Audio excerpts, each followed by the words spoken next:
दोस्तों, कैसे हैं आप लोग। अभी आप लोगों का रिजल्ट नहीं आया है। मैंने रिजल्ट की तारीख का वीडियो बना दिया, आप लोग जाकर उसमें देख सकते हैं। और लेकिन फिर भी आप लोगों के मन में एक डाउट होगा कि 10th के बाद यार कौन सा सब्जेक्ट लें, पीसीएम लें या फिर आप लोग सोच रहे होंगे आर्ट में चले जाएं, या बहुत से कैंडिडेट्स ऐसे होंगे जो एग्रीकल्चर के बारे में सोच रहे होंगे। ठीक है, मैंने कहता हूँ किसी के ऊपर भी मैं प्रेशर नहीं डालूंगा कि नहीं यही सबसे बेस्ट है। तीनों ही अपने आप में बेस्ट हैं। और एक और आपका टॉपिक आता है कॉमर्स, जो कि 4 यहाँ पर फेमस चलती, बाकी हैं तो बहुत सी ब्रांचें। लेकिन अब इनमें से कौन सा चूज़ करें जो कि अपने यहाँ अवेलेबल है। आर्ट भी अधिकतर हर कॉलेजेस में अवेलेबल है। एग्रीकल्चर के कॉलेजेस थोड़ा सा कम होते हैं, पर डिस्ट्रिक्ट में 1 या 2 मिल जाएंगे आपको। कॉमर्स हो गया, पीसीएम हो गया, ये तो हर कॉलेज में अवेलेबल है ही। पीसीएम तो है, पीसीबी या पीसीएम साइंस आर्ट में जो भी कन्फर्म होता है वो कर लीजिएगा। ठीक है, तो बात यहाँ करते हैं आखिर 10th की बात करें क्या। आपके पास रास्ते बहुत होंगे, बहुत से लोग आपको बताने भी आ गए होंगे, बहुत से लोगों के पास आप जा भी गए होंगे पूछने। मैं भी जब हाई स्कूल में था तो मैं भी बहुत से लोगों से बहुत सी चीज़ें पूछा था। अपने बड़े भाइयों से पूछा था, दोस्तों से भी पूछा था, दोस्तों के भाइयों से भी पूछा था, परिवार में भी पूछा था।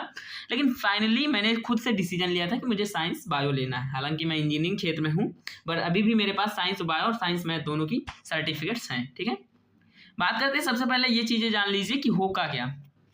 जैसा कि आप लोग जानते हैं कि 10वीं का एग्जाम खत्म हो गए हैं और रिजल्ट का इंतजार है। लेकिन उससे भी बड़ा सवाल आप लोगों के दिमाग में 24 घंटे चल रहा होगा कि अब आगे क्या। एक सवाल आता है, मेरे भी मन में था, मैं इसीलिए इस टॉपिक के वीडियो भी बनाया हूँ। अक्सर हमारे समाज में एक माहौल बना दिया जाता है कि जिसके बहुत अच्छे नंबर आए हों वो साइंस ले लेगा, जिसके थोड़े से कम आए हों कॉमर्स ले लेगा, एग्रीकल्चर देखेगा, और जिसके सबसे कम आए हैं वो आर्ट्स ले लेगा। लेकिन मैं आपको बता दूं, यह सोच बिल्कुल गलत है। आज भी मैं इस वीडियो में जो भी आपको बताने वाला हूँ, तीनों ही अपने क्षेत्र में सबसे टॉप क्लास में हो। सबसे बेहतरीन अगर कोई साइड है, कोई ब्रांच है तो आर्ट्स है। क्यों है मैं लास्ट में आपको बताऊंगा। ठीक है, सबसे पहले बात करें आप लोगों से कि जो भी या आप लोग डिसीजन लें अपने काबिलियत के दम पे लें। कमेंट बॉक्स में जरूर बताइएगा कि आप किस स्ट्रीम में जाना चाहते हैं। ठीक है, सबसे पहले बात करें साइंस स्ट्रीम। देखो, साइंस स्ट्रीम में इंजीनियरिंग भी आती है। अगर आप पीसीएम लेंगे, सिंपली आप लोगों को यहाँ बता देता हूँ, अगर आप पीसीएम लेंगे तो आप इंजीनियरिंग क्षेत्र में जाएंगे। अगर आप पीसीबी लेंगे, पीसीबी मतलब फिजिक्स केमिस्ट्री बायो लेंगे, तो आप चिकित्सा के क्षेत्र में चले जाएंगे। ठीक है, दोनों ही क्षेत्र यहाँ से होते हैं। ये थोड़ा सा कठिन होता है, मैं मानता हूँ, थोड़ा सा इसमें ज़्यादा पढ़ना पड़ता है, जो सुलझना पड़ता है। इंसान शरीर बीमारियों की जानने की जिज्ञासा होती है, सारी चीज़ें हैं। मैं आप लोगों को सबको बता देता हूँ। सबसे पहले यहाँ पर क्या चीज़ होती है, पीसीएम। अगर आप इंजीनियर बनना चाहते हैं तो आर्किटेक्ट बनना चाहते हैं, फिर अपना अपने देश की सेवा करना है तो आप एनडीए में जाना चाहते हैं, तो मैथ्स आपकी पहली पसंद होगी। एनडीए हो गया, आर्मी हो गया, इसमें भी मैथ्स पूछी जाती है। आजकल डेटा साइंटिस्ट और सॉफ्टवेयर इंजीनियरिंग में भी बहुत पैसा और बहुत सम्मान है, मैं इस चीज़ को मानता हूँ। मैंने बायो लेने के बाद इंजीनियरिंग चूज़ की थी। मैं जब तक बायो पढ़ा हूँ तब तक मुझे नहीं पता था कि मुझे इंजीनियरिंग करना है। डिप्लोमा किया, पॉलिटेक्निक किया, बीटेक का फॉर्म भर रहा हूँ, तो उसके बाद भी मैंने अभी भी मेरे पास पीसीएम, यानी कि अभी भी मेरे पास मैथ की कोई डिग्री वो नहीं आया। प्रॉपर मैथ से मैं नहीं पढ़ा हूँ, सिर्फ प्राइवेट डालकर कर लिया हूँ। पीसीबी मेरे पास पहले से था। अगर आप डॉक्टर बनना चाहते हैं, नर्स हो गया, फार्मासिस्ट हो गया, एमबीबीएस हो गया, डीबीबी बीएमएस हो गया, फिर किसी भी और भी बायोलॉजी क्षेत्र में जाना चाहते हैं तो आप पीसीबी चुन सकते हैं। एक ज़रूरी चीज़ ये मैं बता दूं, अगर आप साइंस लेते हैं, मैं सिंपली बता देता हूँ, तो 6 से 7 घंटे दिन में पढ़ने की आदत रखिए। अगर आपको आगे जाके कुछ करना, वरना पास तो वो भी हो जाते हैं जो नहीं पढ़ते हैं, सिंपली मैं सीधा सीधा कह दूँ। लेकिन अगर आपको आगे जाकर कुछ करना है तो फिर 6 से 7 घंटे आपको देने होंगे, क्योंकि नीट वगैरह के रास्ते यहीं से खुलते हैं, बायो से ही। ठीक है, एग्रीकल्चर स्ट्रीम के बारे में बात कर लेते हैं। एग्रीकल्चर स्ट्रीम भविष्य में सबसे बड़ा अवसर होगा। मेरा भाई है एक, वो भी एग्रीकल्चर से 12वीं कर रहा है, उसका फाइनल हो गया, वो बीएससी एग्रीकल्चर करने वाला है। अगर मैं बात करूं आपके स्ट्रीम की, तो बहुत से लोग होंगे जो आते होंगे स्मार्ट चॉइस हो सकती है एग्रीकल्चर। हमारा देश कृषि प्रधान देश है और अब खेती पुराने तरीके से नहीं बल्कि टेक्नोलॉजी से हो रही है। क्या सुनिए, अगर मैं आपको सिंपली बताऊं, अगर आपको प्रकृति से प्यार है, अगर आपको खेती से प्यार है, अगर आपको लगता है कि हाँ इस क्षेत्र में एक तो कंपटीशन कम है, मैं सिंपली कह दूं कंपटीशन बहुत ही कम है, नौकरी के चांसेस बहुत ज़्यादा हैं, तो आप 12th के बाद बीएससी एग्रीकल्चर या फिर 12th एग्रीकल्चर से कर सकते हैं। ठीक है, देखो यहाँ पे मैंने लिख भी दिया है, 12th एग्रीकल्चर के बाद आप बीएससी एग्रीकल्चर कर सकते हैं। इसके बाद सरकारी नौकरी पाना बल्कि बाकी स्ट्रीम के मुकाबले थोड़ा सा आसान है। बैंक में एएफओ होता है, एग्रीकल्चर फील्ड ऑफिसर होता है, कि वैकेंसीज आती हैं। खाद और बीज बड़ी कंपनियों में मैनेजर बन सकते हैं। ये खुद के एग्रो बिजनेस शुरू कर सकते हैं, थोड़ी सी छोटी सी दुकान डाल सकते हैं, फिर थोड़ा सा फार्मा वगैरह डाल सकते हैं।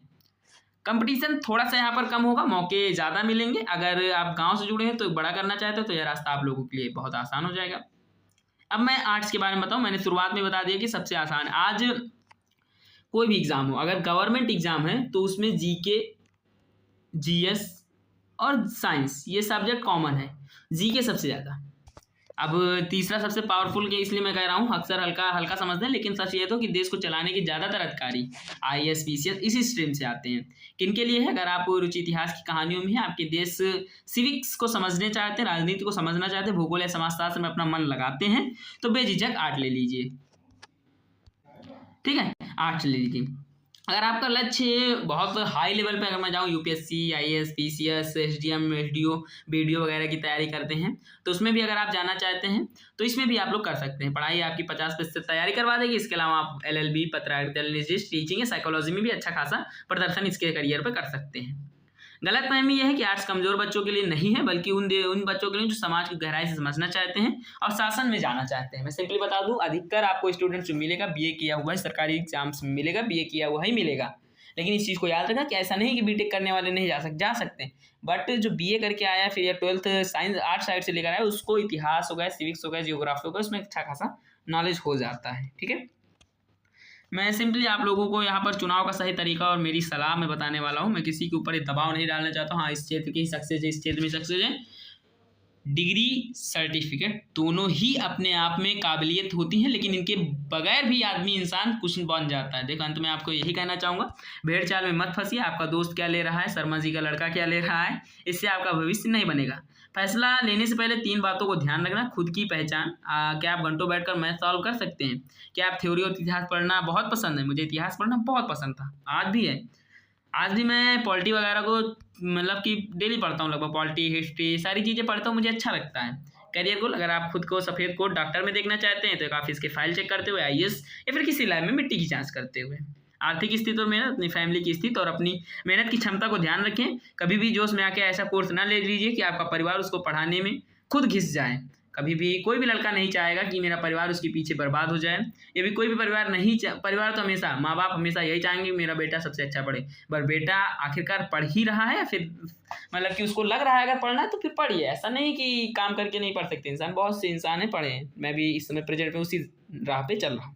याद रखिए, डिग्री सिर्फ एक कागज़ है, असली चीज़ आपकी स्किल है। आप जो भी चुने उसमें नंबर 1 बनने की कोशिश करें। उम्मीद है कि आप लोगों को वीडियो पसंद आया होगा। ऐसी वीडियोस और क्लासेस आप लोगों की स्टार्ट होने ही वाली हैं 1 अप्रैल से। मैंने पहले भी डाल दिया था और फिर मैं बता रहा हूँ कि 1 अप्रैल से आपकी डेली क्लासेस चलेंगी। तो 1 अप्रैल से आप लोग मुझसे जुड़ जाइए। हालांकि काफ़ी अच्छे ज़्यादा स्टूडेंट्स मुझसे जुड़े भी हैं। अगले साल मैंने ज़्यादा मेहनत नहीं कर पाई, लास्ट में आप लोगों के समक्ष प्रस्तुत हुआ। इस बार मैं शुरू से आप लोगों के साथ रहूँगा। ठीक है, आशा है, उम्मीद और विश्वास है कि आप लोगों को वीडियो पसंद आया होगी। ऐसी वीडियोज़ और ऐसी ही चैनल संबंधित वीडियोज़ आप लोगों को क्लास 10, 11, 12 सब कुछ मिलती रहेंगी। मिलता हूँ किसी और वीडियो में, तब तक के लिए धन्यवाद।